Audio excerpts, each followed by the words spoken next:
ডিম আসতে কয় কেস 34 না 33 আসতে সর্বোচ্চ 48 কেজি আর ডিম কমছে।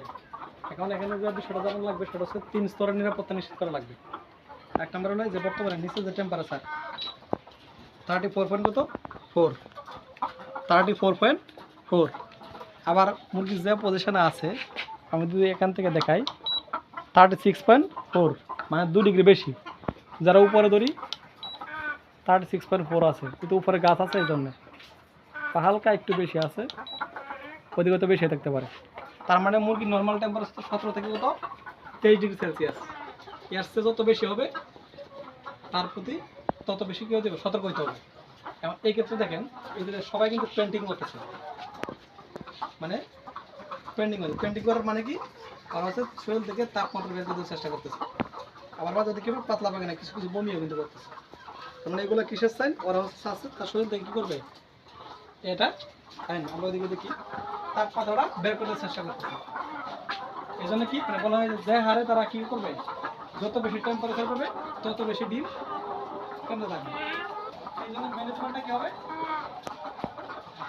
চেষ্টা করতে হবে অবশ্যই ঠান্ডা পানিতে ভালো করে স্প্রে করে দিতে হবে কিছুক্ষণ পর পর। এক নাম্বার এই ফ্লোরগুলো কী করা লাগবে, ভালো করে ভিজিয়ে দেওয়া লাগবে। আর স্যালাইন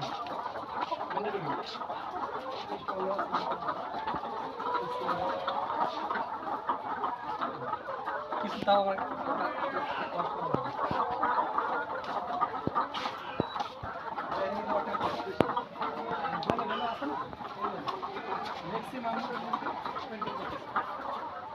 তার মানে কি তারা যে পরিমাণ খাবার খাওয়ার কথা ছিল সে পরিমাণ খাবার খাইতেছে না। এই জন্য কি করতে হবে, দুপুরে খাবার দেবে। হ্যাঁ, দুপুর 12টা থেকে 3টা পর্যন্ত কোনো প্রকার খাবার দেওয়া যাবে না। 3টার পরে কী করা লাগবে, খাবার দেওয়া লাগবে। তার কারণ কি, এর মধ্যে এর শরীরে প্রচুর পরিমাণে হিট উৎপন্ন হবে। আবার যদি সে খাওয়াটা খায় তাহলে আরও বেশি হিট উৎপন্ন হবে। আলটিমেটলি কী হবে, ওরা হিট স্ট্রোক করতে থাকবে। শব্দ হচ্ছে কিন্তু ঠান্ডা শব্দ নেই, সেটা তোরা কিছু বলেন মানে গলা শুকায় যাচ্ছে, এই কারণে এরকম শব্দটা করছে।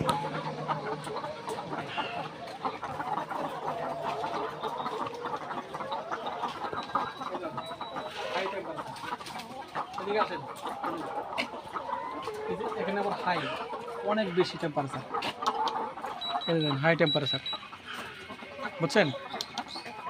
এই যে হাই টেম্পারেচার। আবার ওইদিকে দেই 36.8, তার মানে কি এখানে প্রচুর পরিমাণ হিট উৎপন্ন হয়েছে। মানে এখানে যদি আপনি ফ্যান ইউজ করেন তাহলে কি করবে, সিলিং ফ্যান দিলে ওই হিটটাকে ফ্যান নিচে নামাবে। তাহলে কি সিলিং ফ্যান দেওয়া যাবে না, দেওয়া উত্তম না, দেওয়া যাবে না। সিলিং ফ্যান দেওয়া যাবে না, কী দিতে হবে, স্ট্যান্ড ফ্যান দেওয়া লাগবে। এই স্ট্যান্ড ফ্যানটা কীভাবে দেবেন, আপনি যদি যখন একদিক থেকে দেন তাহলে কী করবে, তাদের শরীর থেকে প্রচুর পরিমাণ হিট উৎপন্ন হতেছে। এই হিটটা কী করবে, এখান থেকে এই ফ্যানের বাতাসে বের করে দেবে, বুঝতে পারছেন? আর পানিতে কী দেওয়া লাগবে, রেনাসি, রেনালাইট স্যালাইন। আর কী দেওয়া লাগবে, রেনাস্পিরিন দিলে কী হবে, এই ভিতরে যে পরিমাণ হিট উৎপন্ন হচ্ছে হিটটাকে দ্রুত বের করে দেবে। মুরগি কী থাকবে, রিল্যাক্সে থাকবে। আলটিমেটলি সে খাবার বেশি খাবে, প্রোডাকশন অটোমেটিক বেড়ে যাবে, বুঝতে পারছেন? তার মানে এখানে এই যে কন্ডিশনে অনেক ধরনের কম্বোশন তার শরীর থেকে বেরিয়ে যাচ্ছে। এই যে পাতলা পায়খানা করতেছে না, এই পাতলা পায়খানা করলে কী হয়, এখান থেকে ইলেকট্রন বেরিয়ে যাচ্ছে, তাতে ক্যালসিয়াম ফসফরাস বের হচ্ছে।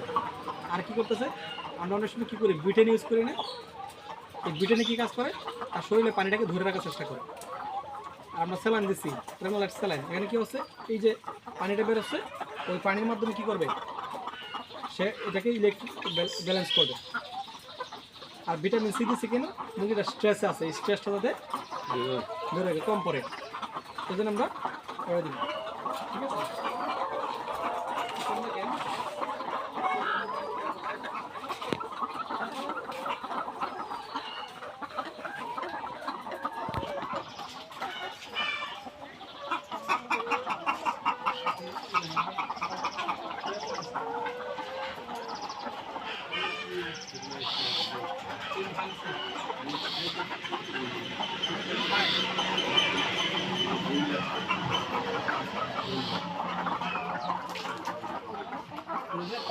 পাবে। এমনি কি মুরগি কোনো সমস্যা না এমনি মুরগি ভালো। হ্যাঁ এখানে ভাই ওই তো প্রচুর পরিমাণ টেম্পারেচার আসতেছে, এই দেখুন হাই টেম্পারেচার। সোজা এদিক দিয়ে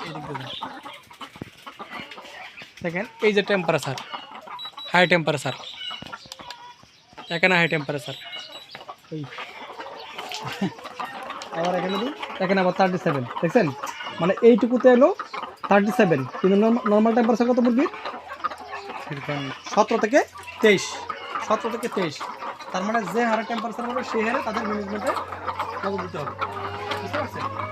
ওইদিকে দেখেন এখানে 36.8, অনেক বেশি টেম্পারেচার, ওদের মুরগিগুলো পেন্টিং করতেছে, বুঝতে পারছেন? ঠিক আছে, ওইদিকে আমরা ঘুরে নিই।